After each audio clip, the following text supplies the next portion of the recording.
This is 99.9 The Wave and 97.9 Roy Rat Radio. We got a special guest in the studio this afternoon.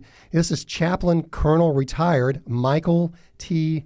Klein. How you doing today, Mike? Very good. Thanks so much. Should I refer to you as Mike? That'd be great. Is that Perfect. good? Yes. Okay, not chaplain or chaps or... Well, I tell folks chaps because I served with the Navy for a number of years and the Marine Corps in Afghanistan.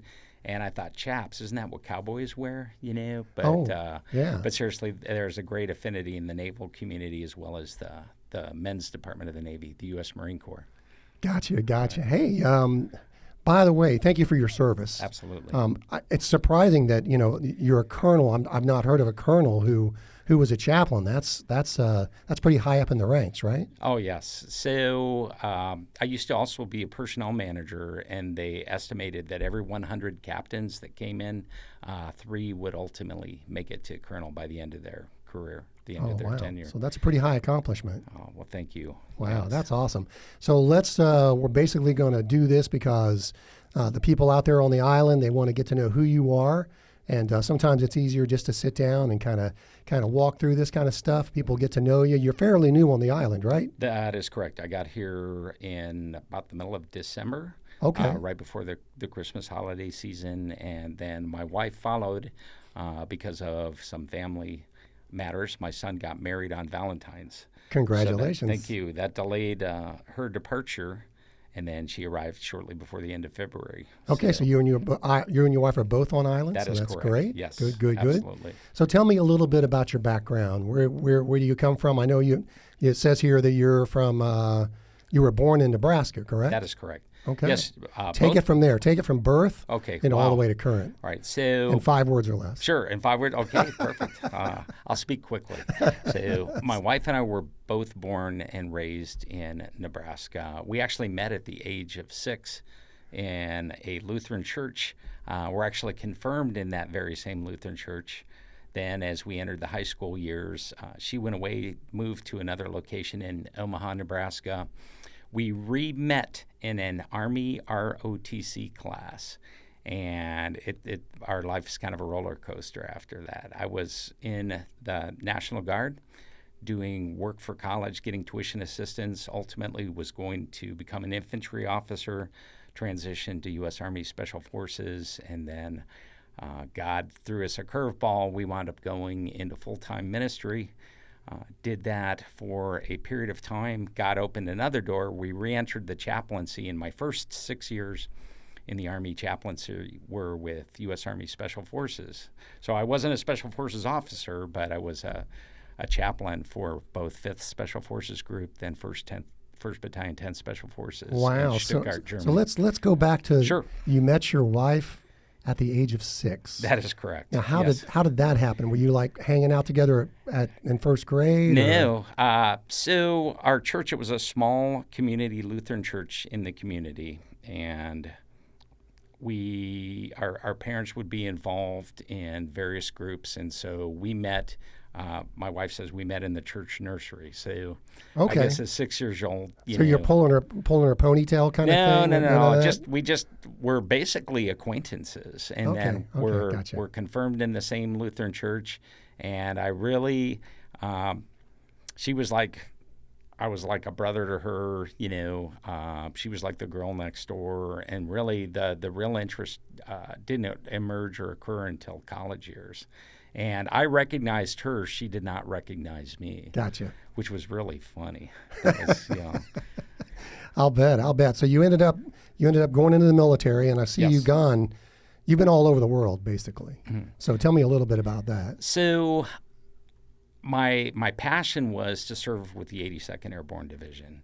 And once I got accessed onto active duty, they put me in Special Forces, and I was really angry because I wanted to be with the 82nd. That was my lifelong dream. Right. And at that time, Special Forces was largely engaged in what was called FID, Foreign Internal Defense. Okay. That meant that the units would go in and train the host nation defense forces how to do stuff.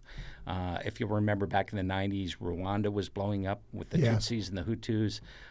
Then President Bill Clinton would not allow U.S. forces to go into Rwanda. However, we went right next door to Ethiopia. and taught the Ethiopian Defense Forces peacekeeping, peace enforcement. Caveat that in that I was a brand new chaplain. I had had 6 years previous infantry experience, and all my fellow peers in Special Forces are like, "Chaplain, why are you here? Why are you here?" And so while I was there, I of course did ministry counseling, worked with individuals, but during my downtime or off time, I would attach myself to one of the operational detachment alphas, or what are called Special Forces A teams, and would help train the Ethiopian National Defense Forces on how to do stuff, because I actually had more infantry experience than chaplaincy experience. Oh, I see. Gotcha. And so at one point, they even utilized me to help organize operational force, opposing forces with our cooks, our mechanics, all these guys who sat around never got to do cool stuff. And here are the chaplains working with cooks, mechanics to put together an oppositional force for the Ethiopians to train. So you were a multitasker. It was a blast. Yeah. It was. I had way more fun than I was probably allowed to have at that time. Oh, Yes. wow. Wow, that's great. So then after that, where did you go? So we had gone to Haiti because I don't know if you know Operation Uphold Democracy was going on back in the 90s. Vaguely remember that one. I was raising kids about then. So. Oh, yes. Yeah. So I went down there toward the end of 95 into 96, then later got to go to Jordan and again do more foreign internal defense missions. One of the best deployments I had was to Cairo, Egypt. We were doing all airborne operations, jumping out of planes, and we hit the ground in Cairo, Egypt, and the Department of Defense put a cank on all of our parachutes. And so we had a 45-day period where we were supposed to be doing airborne ops, and they put the kibosh on our parachutes. Oh, boy. Yeah, so it's like, oh, great, what do we do now? But we were able to serve on the aircraft and put the Egyptians out. I was going to say you go visit the pyramids or something. Yeah, right? well, there were a number of creative ways we had to utilize alternative forms of training to make sure the taxpayer got their dollar's worth for our visitation to Egypt at that time. Right. So you were a paratrooper.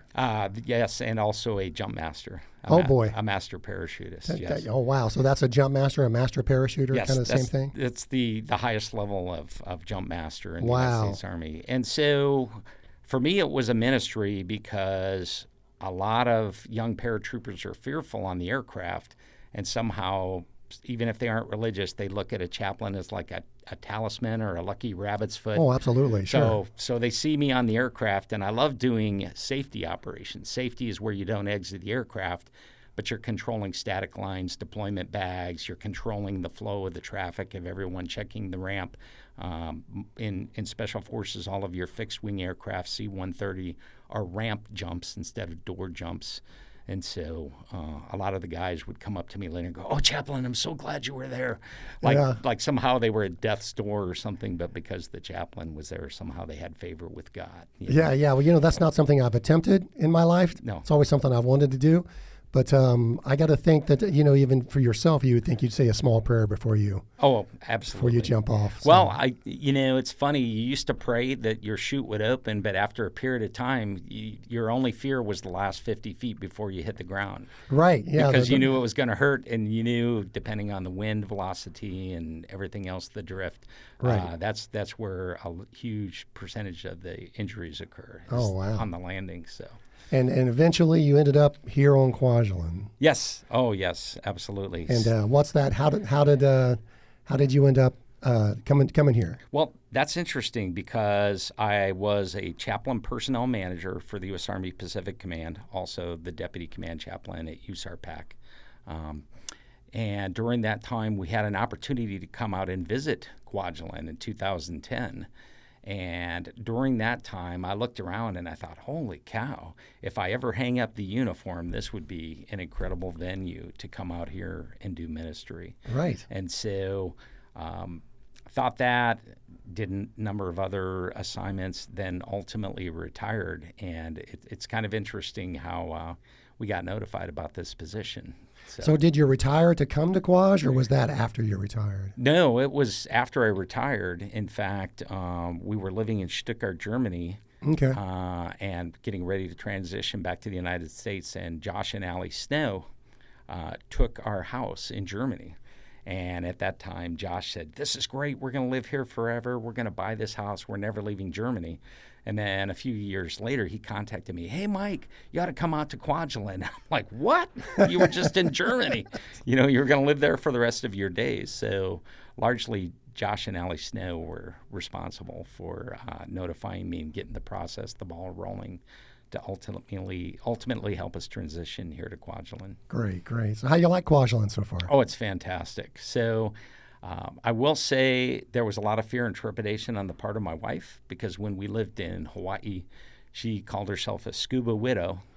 And so we're really familiar with that term. Oh my here, goodness. for sure. Well, you know, and the difference is it's much, much easier here to dive in Kwajalein than in Hawaii. It would be 90 minutes to 2 hours loading a car, unloading a car, running around. Here you're on a bike, and in 5 minutes or less, you know, you're ready to go. But God has a unique sense of humor. I'm a little bit more elderly, and my resilience and stamina and combination of dietary constraints have greatly impacted my diving ops here.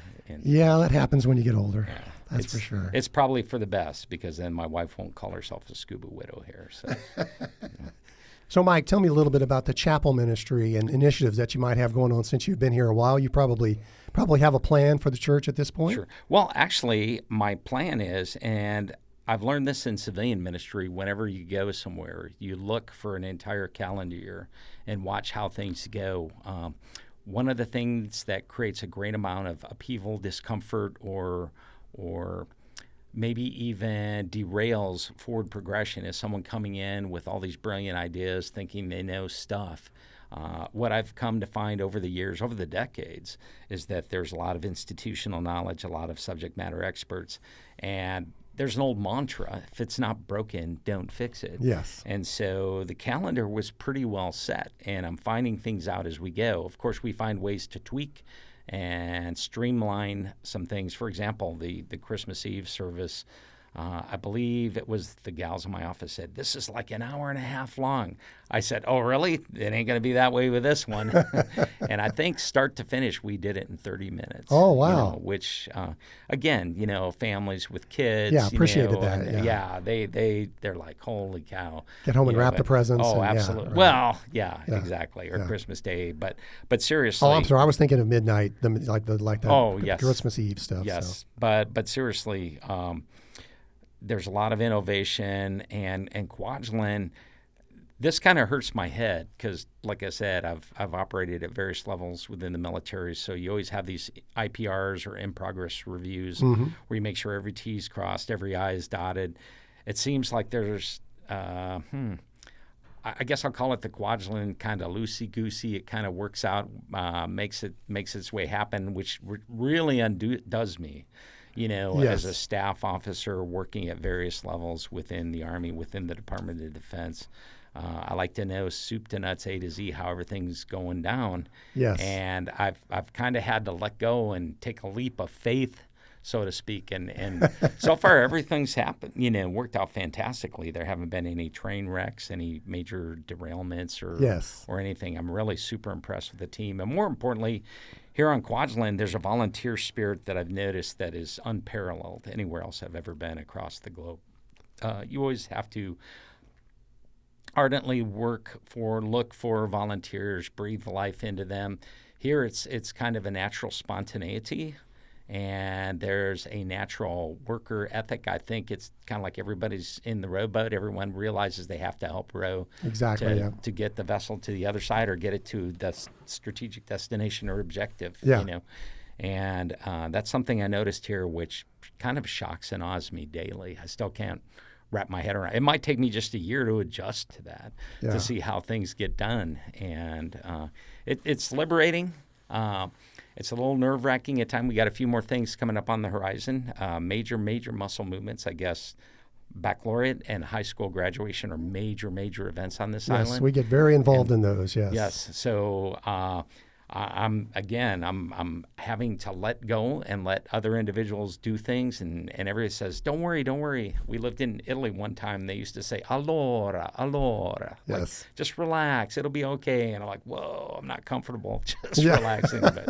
But Yeah, we have a thing here called island time. There we go. So absolutely. So it's a little different. It took me a while to get used to as well, coming from where I came from. Even in the South, it was a little slower. Yes. Came from Virginia, but yeah, here it takes a little while Absolutely. to get used to it. But you're right, the volunteer spirit here is amazing. We have a saying here called "quaj busy." Yes. And when I got here, I thought I'd be on the tropical island. I'd probably just be sitting around and reading a lot of books. I brought a lot of books to catch up on, and before you know it, I'm volunteering for this and I'm volunteering for that, and pretty soon you're busy all the time. Yes. So. Well, that's one thing I have noticed as well is on the calendar, there's not a lot of white space. There's some initiatives that I had begun, and everybody looked at me like I was a two-headed chicken.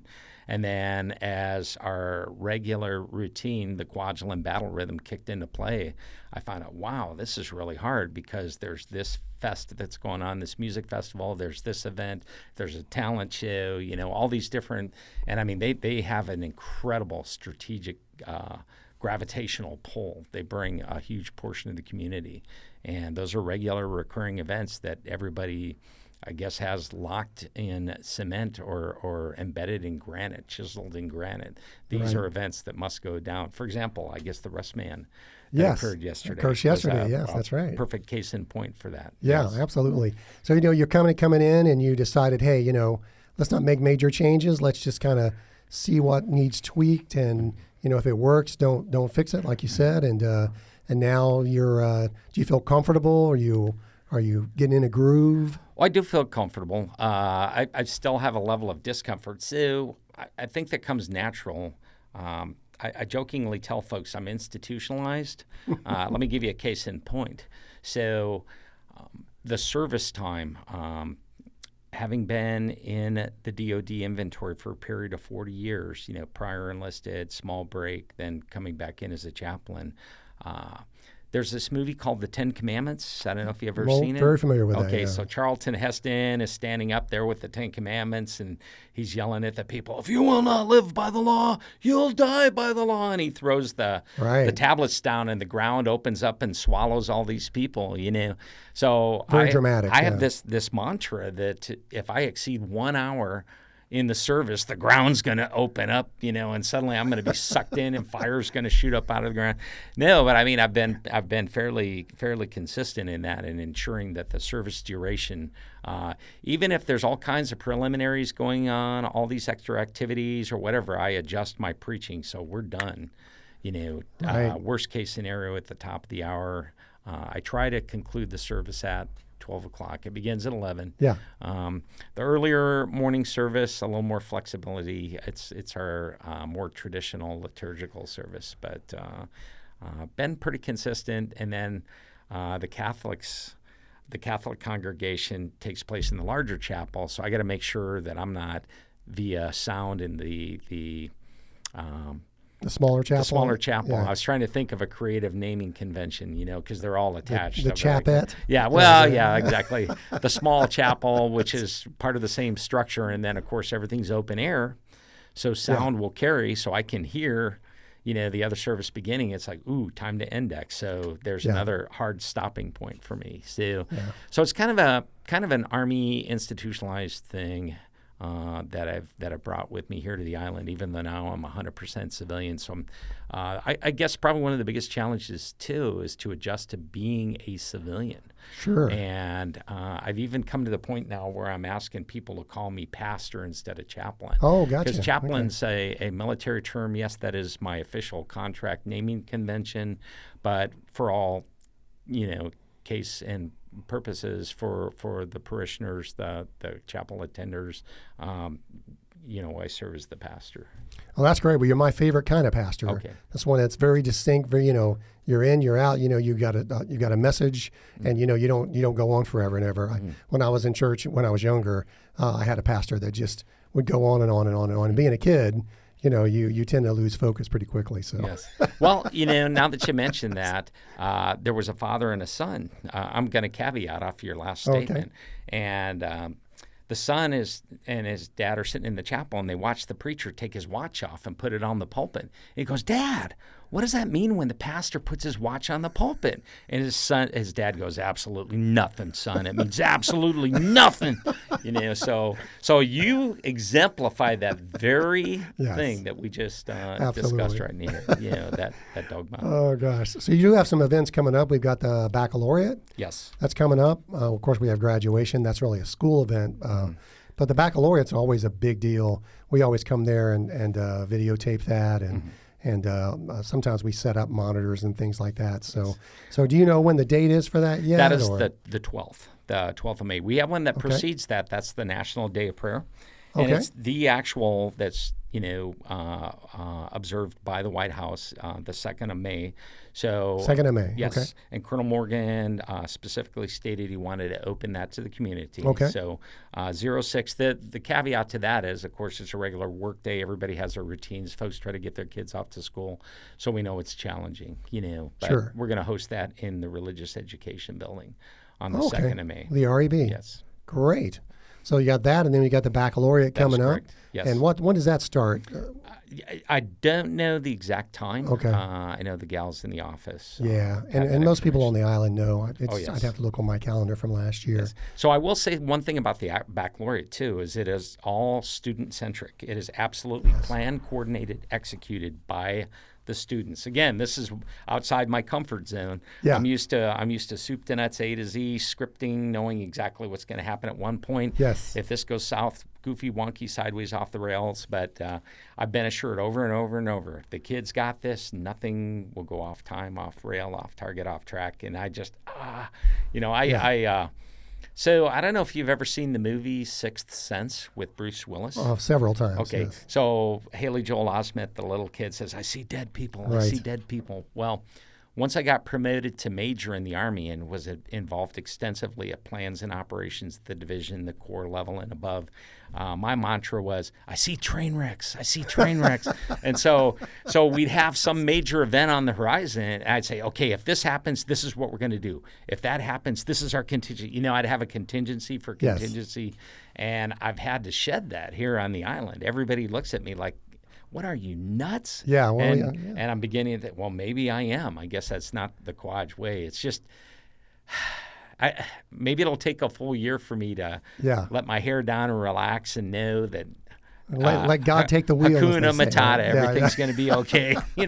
There's it means don't worry. It's that country song, right? Yeah, let that's God right. take the wheel, right? Don't worry, be happy. That's right. I mean, there's a little song I wrote it down note by note. Don't worry, be happy. Yeah, it must be a Colonel thing maybe, because Colonel Morgan, when he has events, he's very meticulous. He wants to make sure that everything is scripted and done right and professional, and so maybe that's well, just a I think thing. it's a curse of when we go through something called the U.S. Army War College, and so you've got a solid year. I did a 2-year. I called it the 2-year root canal without Novocaine because I had to do it correspondence and then do my day job. But it does. It kind of hardwires that you do planning, coordinating, executing. You do like what we call rock drills, if you've ever heard that before, which is kind of like a rehearsal.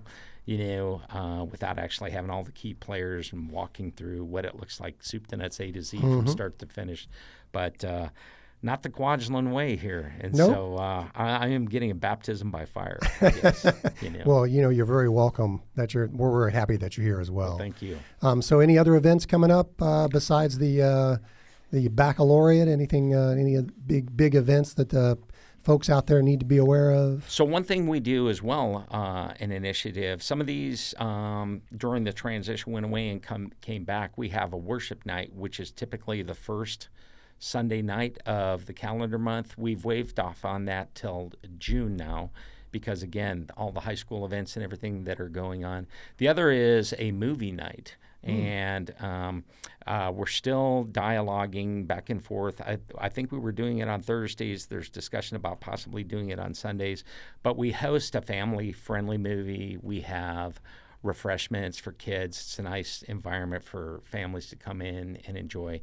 And you don't have to be biting your nails wondering, oh no, is this going to be appropriate for kids or not? You know, Right, it's targeted for 0 through, 20 years of age appropriate, the venue for that. Yeah, and if there's popcorn, I'll definitely be there. Absolutely. It is. And then I think they add some extras like M&Ms and other things you can throw in the popcorn to spice it up a little bit. Nice. And you have a lot of, the church has a lot of activities for different people. There's of course, the Catholic Mass, Yes. The Protestant services. Yes. You have a youth organization, correct? Right. So we do. We have high school and then the junior high, and those alternate every other week. Likewise, there's a women's Bible study event. There's the men's Bible study events.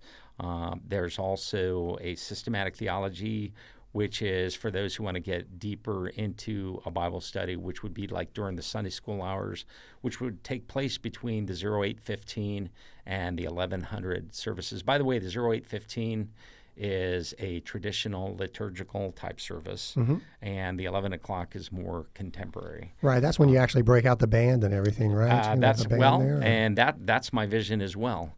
I believe that the youth are our future. They're the future leadership. They've given us life, forward momentum, a forward trajectory. I'd like to see basically that worship team be run by our youth. Oh, okay. And we're starting to integrate, some have played bass. We've had trumpet and percussion. And then I always say you got to be nice to the youth because ultimately they're going to determine what funeral home you wind up in. So you better treat them pretty well here. So just for the audience, one more time, Sure. When are the Catholic and the service? And also, you guys also ministry in Roy as well, correct? Yes. So right now, because of the event, we are calling it the Wave event. Yes. There's a whole bunch of different naming conventions that have gone out there. We know what you're talking unless about. I'm totally asleep at the wheel, the most recent naming convention is Wave event or Weather Anomaly. But so that takes place the first 4 Fridays. The first and third week are Protestant. The second and fourth week are Catholic. And those are on Fridays. And that's correct. Okay. Up on Roy Namur. So all of our Roy Rat friends out there. Yes, absolutely. That's when you can catch it. And we post that information, put that out to the operations center up there. Right. But it's also on the roller, I'm sure, at some point. So. Yes, and then Catholic Mass here on Kwajalein takes place Tuesday through Friday at 17:15 or 5:15 p.m. Tuesday through Friday.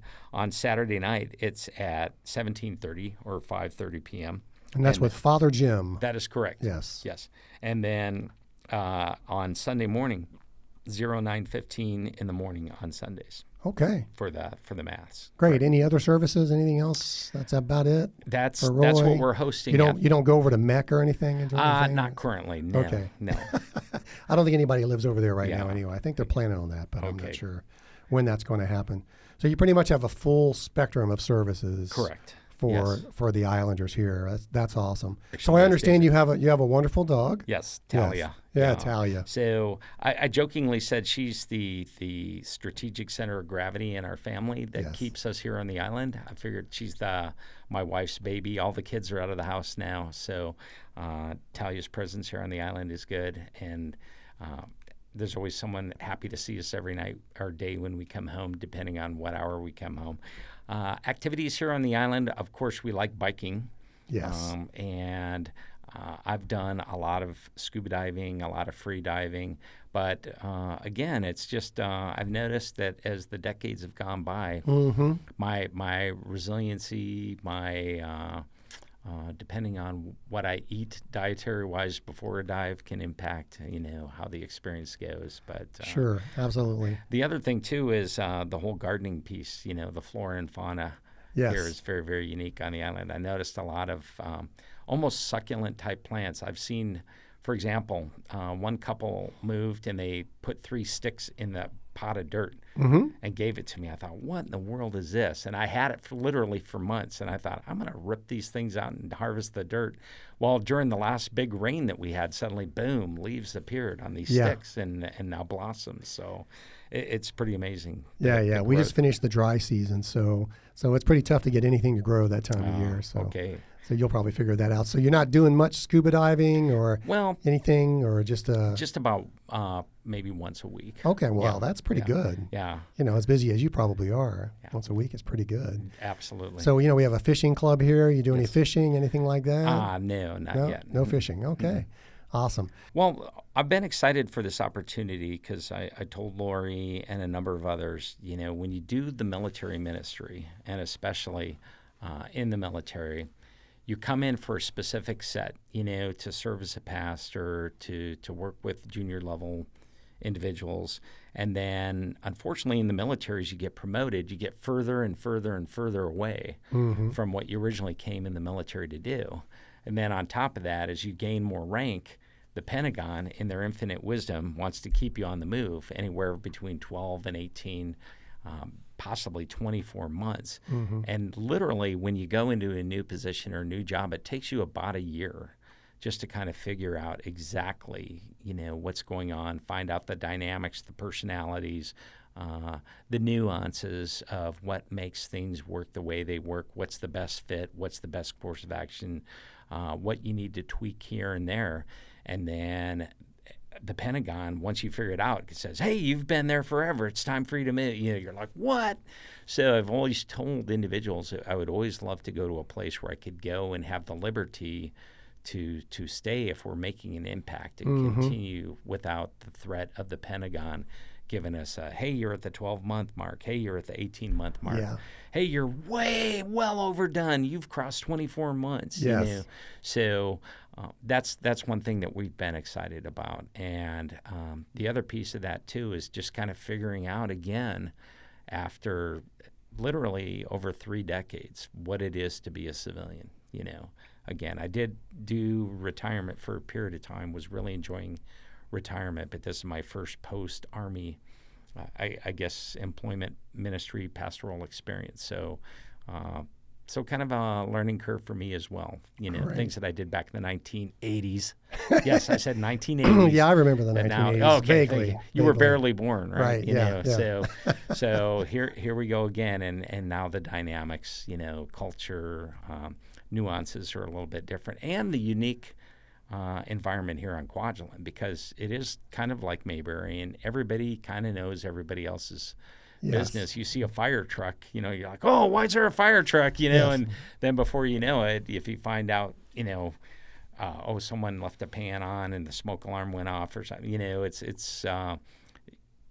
it's almost like living in a glass house. It is. It's like a very small town. Yes. Here, it sure is. Well, Pastor Mike, I'll call you Pastor Mike going forward. Love it. Certainly. It's been great having you. We're going to try to get you back here occasionally, just to give us some updates on what's happening at the church and anything else you want to talk about. It's been a delight having you in the studio today. Great. Thank you so much for taking the time out. All right, appreciate it. For coming to see us. Certainly. All right. Thank you so much, Thank you, Randall. sir. Appreciate it. All right, have a great day. You too.